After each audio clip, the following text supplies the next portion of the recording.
Hello students, आप सब कैसे हैं। आप लोगों ने लास्ट वीडियोस को आपने देखा है, आपने एल्डोल, कैनिज़ारो, पर्किन, नोवेंजियल क्या आपने रिवाइज किया है। अगर नहीं किया है तो उसको रिवाइज आप लोग ज़रूर कर लीजिए, क्योंकि ये सारी रिएक्शंस जो हैं वो बहुत, मैं आपको सब एक दूसरे से रिलेवेंट रिएक्शंस को अभी पढ़ा रही हूँ आपको। अभी मैंने एल्डोल, कैनिज़ारो, पर्किन, नोवेंजियल, ये सारी रिएक्शंस आपको देखने को मिलेगा कि ये सब एक जैसी रिएक्शंस हैं। इनकी मैकेनिज्म जो है वो बहुत एक दूसरे से सिमिलर है, एक्सेप्ट टू कैनिज़ारो रिएक्शन। आज हम एक नई मैकेनिज्म फिर लेके आए हैं, क्लेजन-श्मिडिट रिएक्शन। और मैं आपको बता दूं, this reaction is also very very similar to aldol condensation, Cannizzaro कह सकते हैं, और हम क्रॉस एल्डोल कंडेंसेशन भी कह सकते हैं। क्लेजन-श्मिडिट इज ये क्लेजन-श्मिडिट जो है वो दो साइंटिस्ट थे जिन्होंने इस रिएक्शन को बताया, इस रिएक्शन के बारे में बताया। अब ये रिएक्शन जो है वो थ्री रिएक्शंस, अगर इसमें जो हम whatever we are taking the reactants, aromatic aldehyde which is not having alpha hydrogen, ये किस रिएक्शन में आपने लिया था, कैनिज़ारो में लिया था। Aliphatic aldehyde which is having alpha hydrogen, ये आपने किस रिएक्शन में लिया था, ये आपने एल्डोल में लिया था। इसीलिए मैंने यहाँ पर इसको आपको दिखाया है कि इसमें जो भी आप रिएक्टेंट दे रहे हैं वो एल्डोल था, फिर आपको कैनिज़ारो, और फिर आपने एक थर्ड रिएक्शन मैंने आपको बताई थी, crossed aldol condensation, in which one is having alpha, one is not having alpha. तो तब कौन सी आपको रिएक्शन मिली थी, क्रॉस एल्डोल रिएक्शन मिली थी।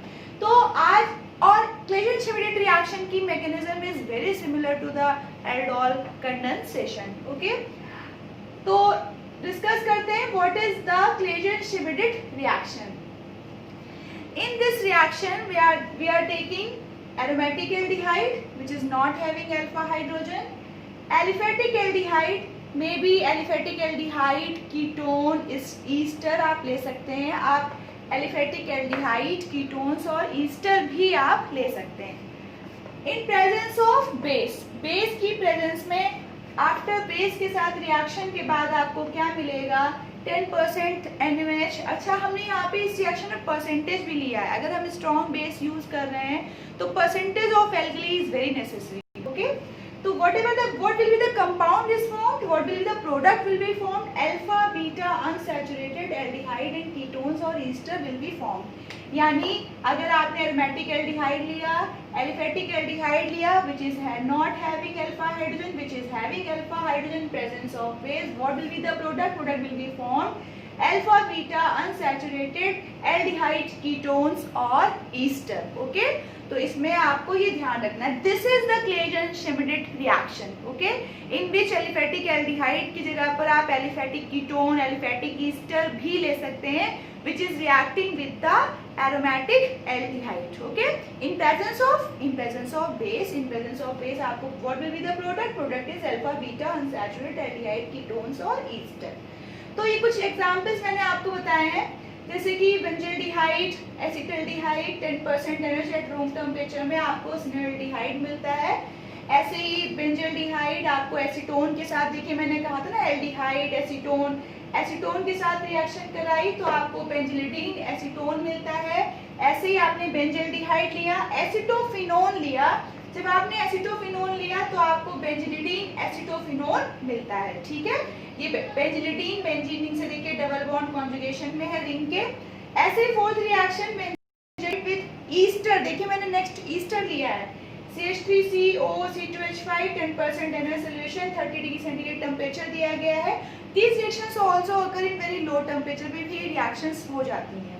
तो what will be the product is C6H5 CH double bond CH COO C2H5। आपने क्या किया था, आपने एल्डोल में भी यही पढ़ा था, आपने एल्डोल में भी देखा था what will be the product। Aldol में जो प्रोडक्ट बन रहा था उसमें भी आपने क्या कहा था कि एल्डोल बनता था, उसके बाद आप उसका डिहाइड्रेशन करा देते थे। इन केस ऑफ एल्डोल में आप क्या करते थे, इन केस ऑफ एल्डोल में आप क्या कराते थे, पहले आप कंडेंसेशन होता था, फिर डिहाइड्रेशन होता था।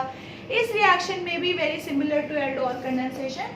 तो चलिए अब इसकी हम मैकेनिज्म पढ़ते हैं। ओके, तो ये दिस इज, आप चाहे तो इसकी स्क्रीनशॉट या आप पिक ले सकते हैं। This is the Claisen-Schmidt reaction.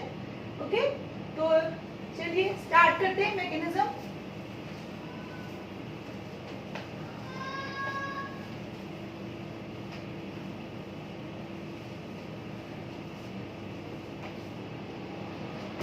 Okay, तो फर्स्ट ऑफ ऑल हम लोग रिएक्टेंट लिख लेते हैं। अच्छा, मैं आपको एक चीज़ और बता दूं, ये जो मैं हमेशा जब भी कोई रिएक्शन बताती हूँ मैं आपको ये बताती ज़रूर हूँ कि what ever the applications of these reactions, हम क्यों इतनी रिएक्शंस को पढ़ते हैं, क्यों इतनी मैकेनिज्म पढ़ते हैं। इन रिएक्शन से जो हमें कंपाउंड मिलते हैं, जो प्रोडक्ट का फॉर्मेशन होता है, वो प्रोडक्ट हमारे लिए बहुत ही यूज़फुल होते हैं।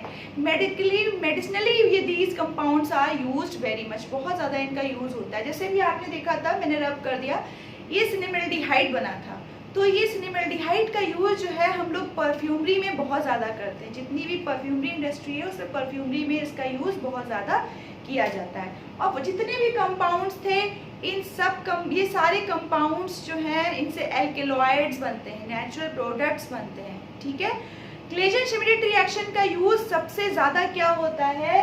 क्लेजन-श्मिट रिएक्शन का यूज़ CH2CO।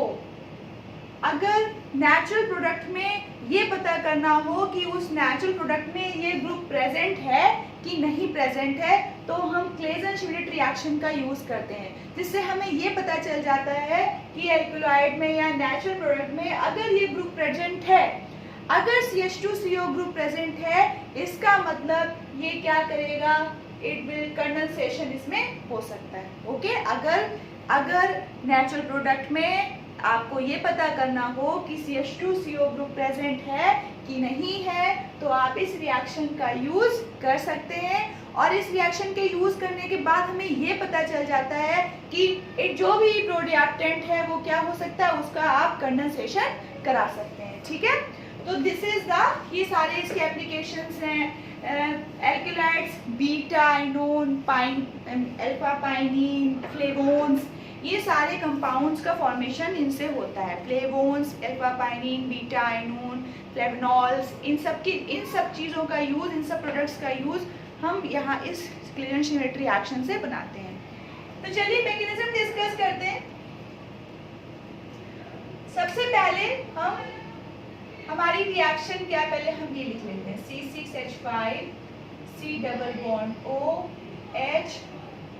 मैंने वही रिएक्शन ली है जो आप पहले पढ़ चुके हैं, ताकि आपको अच्छे से और क्लियर हो जाए, कोई डाउट नहीं होना चाहिए। What will be the product, ये हम आफ्टर मैकेनिज्म देखेंगे। तो पहला स्टेप क्या है, ये जो आपका एसिटाल्डिहाइड है, इसको देखिए मैंने कैसे लिखा है, इसको मैंने इस तरीके से लिखा है क्योंकि क्या होने वाला है, अल्फा हाइड्रोजन एब्स्ट्रैक्शन होने वाला है। और कौन करेगा alpha hydrogen abstraction? Alpha hydrogen abstraction जो करेगा वो बेस करेगा। जो बेस है वो अल्फा हाइड्रोजन एब्स्ट्रैक्शन करता है। ये अल्फा हाइड्रोजन कैसे है, क्योंकि ये फंक्शनल ग्रुप है, इसके बगल वाला कार्बन अल्फा कार्बन है, अल्फा कार्बन से जितने हाइड्रोजन होंगे वो अल्फा हाइड्रोजन अटैच होंगे। तो ये देखिए, ये यहाँ पर से इलेक्ट्रॉन H ले गया, तो क्या बना आपके पास, एक इनोलेट आयन जनरेट हो गया, या कार्बन आयन जनरेट आप कह सकते हैं, इनोलेट आयन। अगर आप इस बॉन्ड को इधर मूव करिए, इस बॉन्ड को इधर मूव करिए, तो आपको एक रेजोनेंस स्टेबलाइज्ड कंपाउंड भी मिल जाएगा। आप चाहे तो करके देख सकते हैं। ये देखिए, रेजोनेंस स्टेबलाइज करना इसलिए जरूरी होता है कि हम बताते हैं कि जो ट्रांजिशन स्टेट्स चल रही हैं वो सब रेजोनेंस स्टेबलाइज हैं, यानी हमारा जो भी प्रोडक्ट बनने वाला है वो आफ्टर रेजोनेंस स्टेबलाइजेशन के बाद बनने वाला है। और इट इज वेरी क्लियर कि व्हाट विल, जो प्रोडक्ट बनेगा वो यील्ड, उसकी परसेंटेज ऑफ यील्ड या प्रोडक्ट अच्छा प्रोडक्ट आपका बनेगा। सेकेंड स्टेप, OH और H क्या बन गया होगा यहाँ पर, वाटर। ये देखिए कंडेंसेशन हो गया। ओके, ऐसा किसमें करते थे आप लोग, सेम फर्स्ट स्टेप किसके सिमिलर है, ये एल्डोल के सिमिलर है ये। सेकेंड स्टेप आप देखिए, बेंजल्डिहाइड को लिख लीजिए ऐसे बिल्कुल क्लियरली, हमेशा बॉन्ड को ओपन करके लिखिए। ये देखिए मैंने बॉन्ड को ओपन करके लिखा है। हम इसका अटैक कराते हैं, CH2 single bond C double bond O H. ये देखिए ये बॉन्ड इधर गया, क्यों गया आपको मैं बहुत बार बता चुकी हूँ कि O is more electronegative than C, it can withdraw the electron, okay. तो यहाँ पर चार्ज क्या आ गया, जैसे ही इलेक्ट्रॉन यहाँ गया तो चार्ज क्या आ जाएगा यहाँ पर, पॉजिटिव, निगेटिव पॉजिटिव, यानी कि ये रहा अटैक, अटैक हो गया। ये देखिए क्या बना, CO minus H CH2 C double bond O and H। अब हम क्या कराएंगे यहाँ पर, हम पहले ही स्टेप में क्या करा सकते हैं, आप चाहें तो इसको फिर से यहाँ पर लिखिए, आपको आज मैं स्टेप वाइज बताती हूँ। आपको मैं बताऊँ मैकेनिज्म का फंडा क्या होता है, आप वर्टिकली करते चले जाइए वर्टिकली, लेकिन अभी मैं आपको क्लियरली स्टेप बताती हूँ।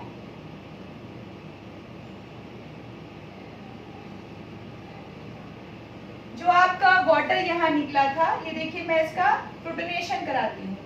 What is the protonation? Addition of proton। ये जो निगेटिव है ये ऐसे तो नहीं रख सकते ना आप, इसको तो न्यूट्रलाइज करना है, तो H प्लस OH से आपको यहाँ क्या मिल जाएगा, आपने इसको वाटर दे दिया और क्या बना, COH H CH2 C double bond OH।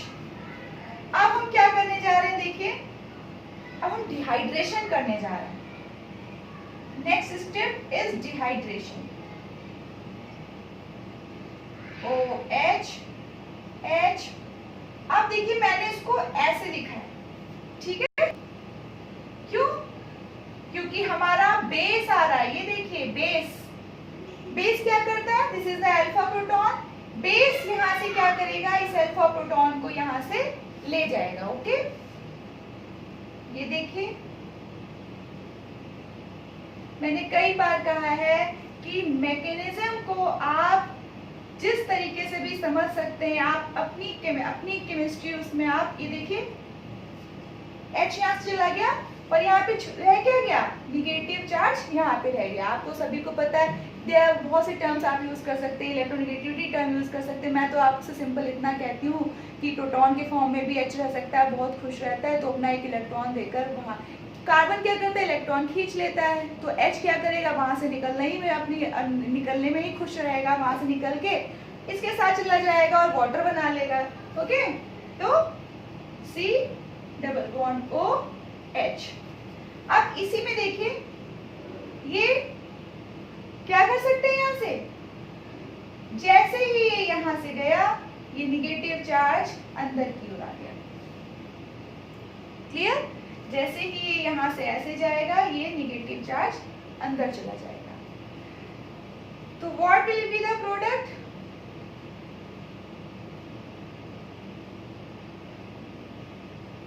ये देखिए अंदर गया तो क्या बन गया, double bond CH C double bond OH। This compound is cinnamaldehyde. ये कंपाउंड सिनेमैल्डिहाइड जो है ये परफ्यूमरी में इसका यूज किया जाता है।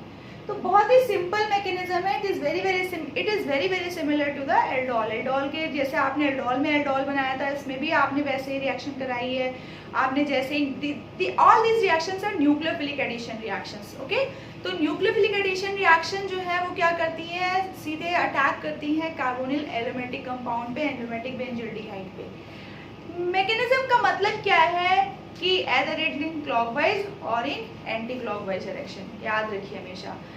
आप मैकेनिज्म को अपने अकॉर्डिंग कर सकते हैं, बस आपको ये ध्यान रखना है कि सारी वैलेंसी कंप्लीट हो। कार्बन की 4 वैलेंसी, ऑक्सीजन के 2 बॉन्ड 2 लोन पेयर, नाइट्रोजन के 3 bond pair 3 bond 1 lone pair, तो ये सब कुछ बैलेंस होना चाहिए। और एरो को मूव करते जाइए, जहाँ पे प्लस है वहाँ पर निगेटिव चाहिए, जहाँ पे निगेटिव है वहाँ पर प्लस चाहिए, ओके। तो all this about the Claisen Schmidt reaction, this mechanism is very important for 12th students के लिए भी बहुत इंपॉर्टेंट है, बीएससी के स्टूडेंट्स के लिए भी ये बहुत रिएक्शन इंपॉर्टेंट है।